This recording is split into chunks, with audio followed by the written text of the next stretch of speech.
Hello guys, for today's vlog, samahan nyo naman ako na bumiyahe sa Bicol. Ito nga pala ay simula sa Tabaco papuntang Legazpi City. Meron kasing nag-request ng vlog na to, gusto raw nila makita kung ano daw yung itsura ng Legazpi City. So dito kami nag-start sa Tabaco dahil may pinuntahan kami ng asawa ko. Hindi ko na naipakita pero marami na dyang establishments na naitayo, kaya tinawag na siyang Tabaco City. Pagpasensyaan nyo nga pala yung boses ko dahil medyo paus ako ngayon, gawa ng may ubo at sipon ako. So anyway, habang bumabiyahe kami, ganyan yung makikita mo. Marami siyang bundok at marami pa siyang mga lupain na wala pang nakatayo na mga bahay. Ang sarap lang na bumiyahe at mag-joyride dito, lalo na kung ganyan yung mga nakikita mo sa paligid. Maganda yung tanawin, ang fresh ng hangin, tapos wala pang traffic. Kung mapapansin nyo, wala siyang malalaking building katulad sa Manila dahil ito ay probinsya nga ng Legazpi. Medyo mahaba nga pala yung video na to dahil almost 45 minutes din yung biyahe namin simula Tabaco City hanggang Legazpi City. Pero kinat ko na lang yung iba para hindi naman sobrang mahaba, baka mainip kasi kayo eh. So, panoorin niyo muna yung video habang iinom ako ng tubig dahil kumakati na naman yung lalamunan ko.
So, ayun na nga dahil maulan at medyo makulimlim yung panahon, hindi nagpakita si Mayon. Ayan, ang ganda sana dyan ng tanawin. Ang ganda ng shape dyan ni Mayon.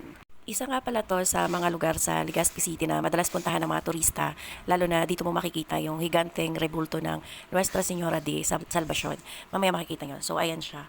Ang laki niya at maraming turista ngayon dyan.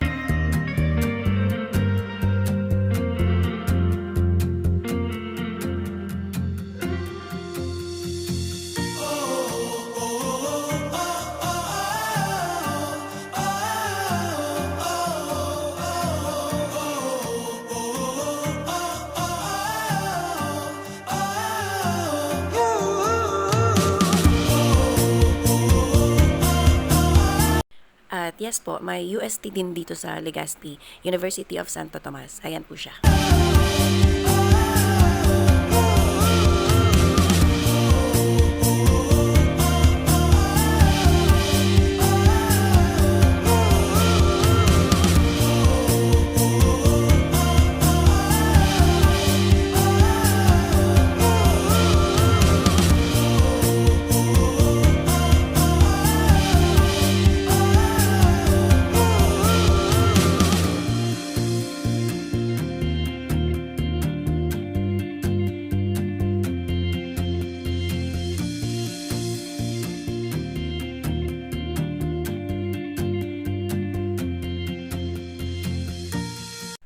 So, ayun na nga, nandito na tayo ngayon sa Legazpi City. At yes po, meron din po tayong O-Save dito. At kung makikita nyo, ayan, isa din po yung restaurant. May mga malaking subdivision din dito. At syempre, may mga hotel na din tayo dito. Nandun pa pala sa medyo unahan yung hotel dito. Masyado kasi akong nagmamadali.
At dahil nandito na tayo ngayon sa pinaka-city, makikita mo dito yung SM Legazpi City.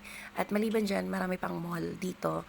Meron ding Ayala, meron ding LCC, tsaka marami pang iba. May Yashano din na tinatawag dito. Parang Divisoria style yon.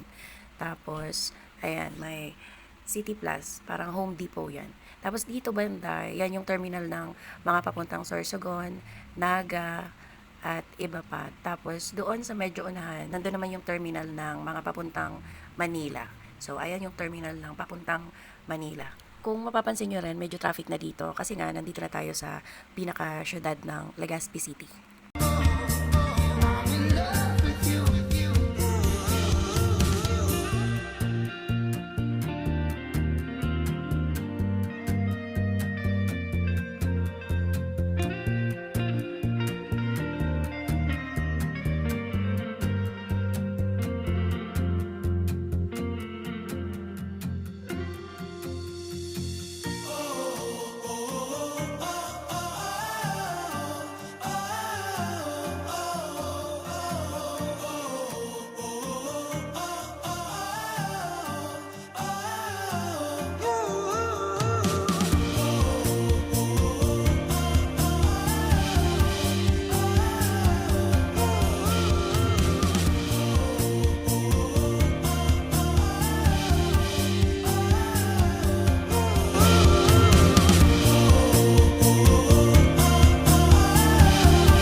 Dito sa lugar na 'to, kitang-kita sana yung bulkan kaso maulan nga, makulimlim, 'di siya nagpakita.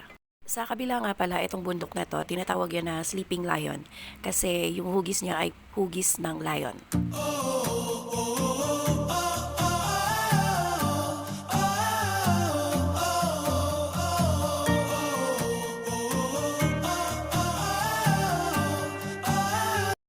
So, dito ako madalas mag-jogging noon kasi nasa tabi siya ng dagat. Mamaya makikita nyo. Pero yung mga yan, yung nakikita nyo mga tindahan na yan, maganda yan sa gabi kasi marami yung kainan dyan. So, ayan yung tabing dagat. Tapos, yan naman yung Sawangan Park. Maraming tao dyan palagi. Lalo na sa gabi kasi mailaw dyan.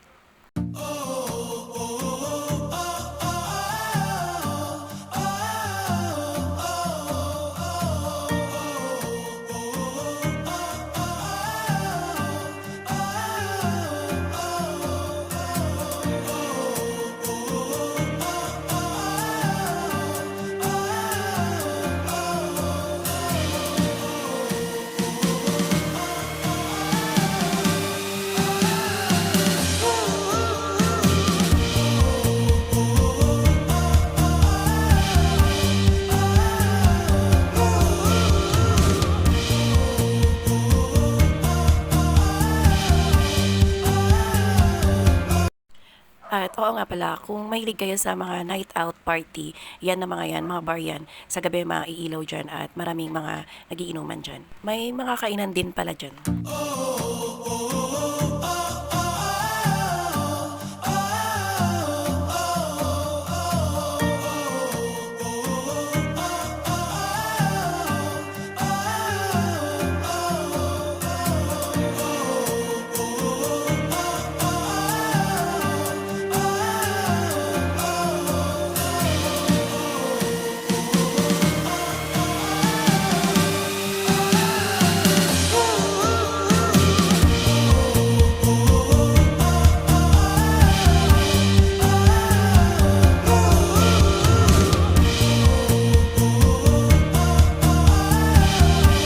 So, dito naman banda, malapit na tayo sa pinakadulo. Yung lugar na yon pataas, maraming kainan din dyan, tapos may mga nagtitinda ng damit at kung ano-ano pa.